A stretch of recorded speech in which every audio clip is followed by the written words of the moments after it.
Lawyers of Reddit. At what point, when working for a defendant, did you realize, my client is a monster? Quote, question mark. A lot of years ago I used to work as a solicitor's representative. Cases go to Crown Court. Barrister deals and I am there for paperwork, additional stuff with client etc. 70-something-year-old man had been in jail for 15 years for an assault on a child.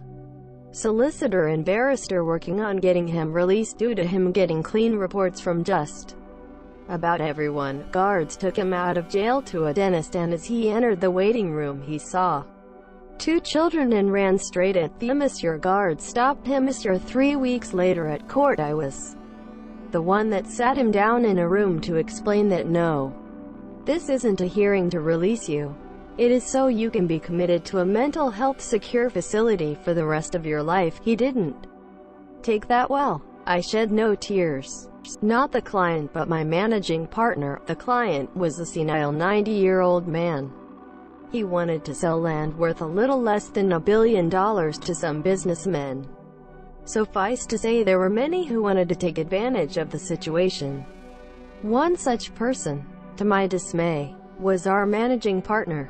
The partner wanted to insert a provision that would have effectively funneled about 60% of the proceeds solely to him. Monsieur, you could see how his eyes gleamed at the mere mention of money.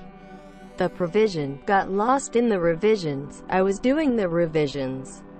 I'm no longer part of that scummy firm, monsieur. My general psychology professor worked for the state of Arkansas assessing criminals to see if they would qualify as criminally insane.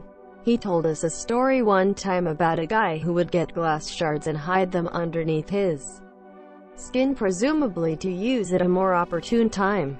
He said his interview with the guy made the hairs on the back of his neck stand on end. I'm on the other side. But I've got a defendant who went to prison for starving 3 adopted children to the point that they needed weeks of hospitalization. Then got out of prison and married a guy with children so that she could start starving them too. Listening to her interview where she attempts to justify what she did to both sets of kids disturbed me more than any of the murder cases I've worked on. We had a client try and enforce a post-employment restraint against a 19-year-old receptionist after she quit and started working for a competitor. The reason? He wanted to make her life hell because she wouldn't sleep with him. A creepy 57-year-old man. Him trying to sleep with her was the reason she quit. Unsurprisingly, he didn't take our advice to discontinue his claim, and so we ended up sending him elsewhere. She tried to sell her baby. I found out during a hearing, in front of the judge. Oh, I can share a good story. I had a teacher in high school who was a former lawyer. We always asked him why he gave up his practice to start teaching. He finally caved and explained that his last case was the defense of 3 people. Apparently there had been a 4th. It was 2 couples, who in the act of a drunken, drugged-out orgy, decided to kill, partially eat, and dismember one of the women. I guess it seemed like a good idea at the time. As a lawyer, he said it was pretty open and shut. But he had to get his clients the best result possible, and he was exposed to all the horrid details, the pictures, and their reasoning. My teacher had such a far-off look when he explained it that we could see it really got to him. Monsieur, I listened to a 911 call where the victim's throat was slit while on the call by our client. I will never forget her gurgling and sounding like she was dying. Somehow she ultimately lived through this, saying, he killed me. He killed me. Had a divorce client, husband and father, who disowned his autistic son.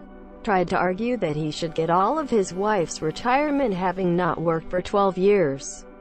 Contacted me during the height of Hurricane Sandy. He was in the Bronx and me in Manhattan, saying he wanted to hold his wife in contempt for not paying him that day while the storm slammed. NYC. Told me I was making a huge mistake getting married. My wedding date was November 3rd, 4 days after Sandy, saying that I was going to be miserable and regret it. I could go on, but the worst was when, several months later, since his divorce was taking a long time. He sent death threat letters to myself and my wife saying that he had hired an executor to kill the two of us if his divorce wasn't finalized in 60 days. Called the police and they said he left his premises one day earlier. I heard nothing from him until February 2014 when he emailed me saying he needed a winter coat from his wife and could I help get it for him this year. Ironically, the divorce didn't have to be completed because he killed himself before the judge signed the judgment of divorce. TL.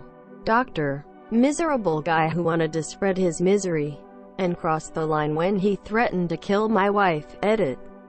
For something a little lighter, this Memorial Day weekend reminds me of not my worst client, but definitely my dumbest. I was representing her on a child custody and child support matter. She was calling me on Memorial Day saying she really needed to speak to me. I called her back and asked if it was urgent since it was Memorial Day and all. She said, "Oh, I didn't think that Jews celebrated Memorial Day, so I thought you were going to be available." Edit 2, because so many people have pointed it out.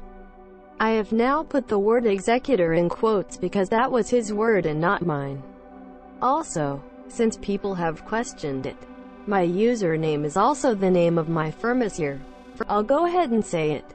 When I practiced family law and criminal defense, I trusted and believed my criminal defense clients 100x more than my divorce custody clients. The worst monsters are the people who manipulate minor children for custody reasons. Fuck theme this year. Luckily I'm out of that area of law. Hopefully for good. My mom is a lawyer.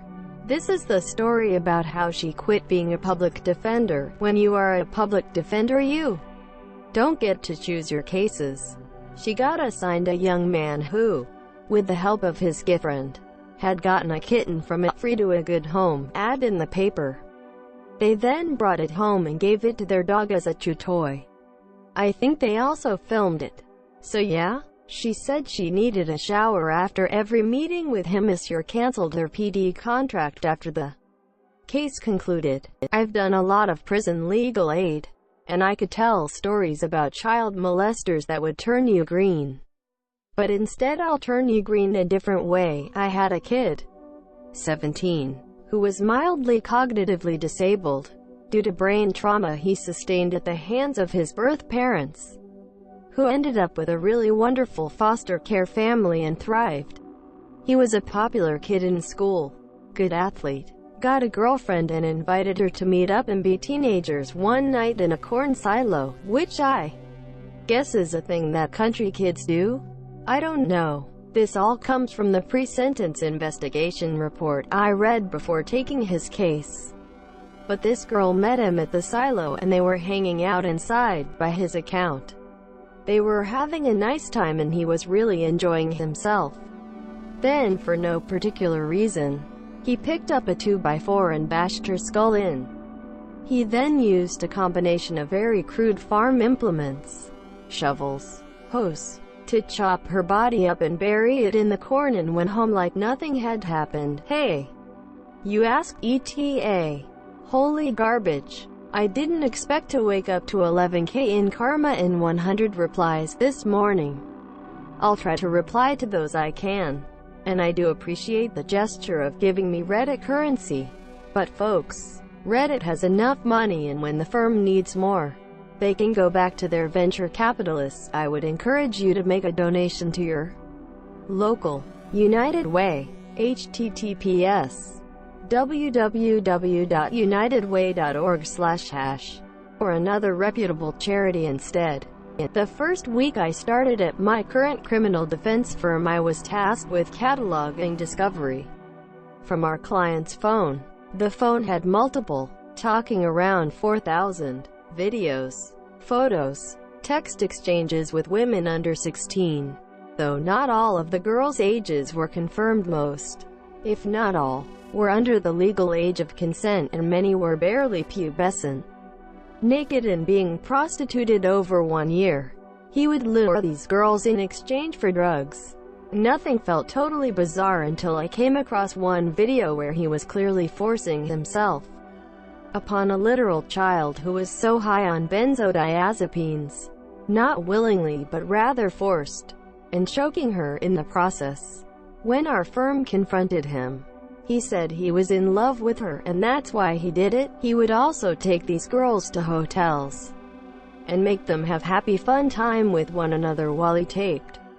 But nothing beat what I said above. Pretty horrifying stuff for my first week on the job.